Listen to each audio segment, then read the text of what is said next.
ఈరోజు మనం తయారు చేసే వంట బెండకాయ సాంబార్ అండి. దీనికి కావలసిన పదార్థాలు: నానబెట్టిన బియ్యము, ఎల్లిపాయలు, ధనియాలు, జీలకర్ర, లవంగ, ఇలాచి.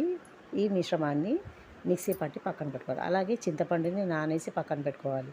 స్టవ్ పైన ఒక పాత్ర పెట్టి పొడుగ్గా తరిగిన బెండకాయలను, క్యారెట్లను వేయించి పక్కన పెట్టుకోవాలి.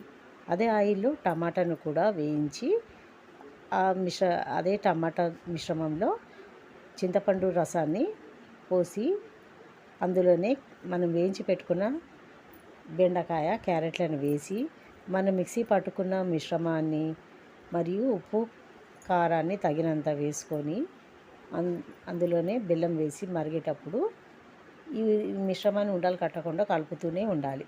మరి ఒక స్టవ్ పైన ఒక పాత్ర పెట్టి దాంట్లో మెంతులు, ఆవాలు, జీలకర్ర, ఎల్లిపాయలు మరియు పొడుగ్గా తరిగిన పచ్చిమిర్చి, కరివేపాకుని కొద్దిగా దూరగా వేగాక ఉల్లిపాయలను వేసి అది కొద్దిగా ఒక 2 నిమిషాలు వేయించి ఉల్లిపాయలని అందులోనే అల్లం వెల్లిగడ్డ పేస్టు, పసుపు వేసి 1 నిమిషం పాటు వేయించి ఈ మిశ్రమాన్ని మరుగుతున్న సాంబార్లో వేసి 1 నిమిషం పాటు ఉంచి ఎంతో రుచికరమైన వేడి వేడి సాంబార్, బెండకాయ సాంబార్ రెడీ.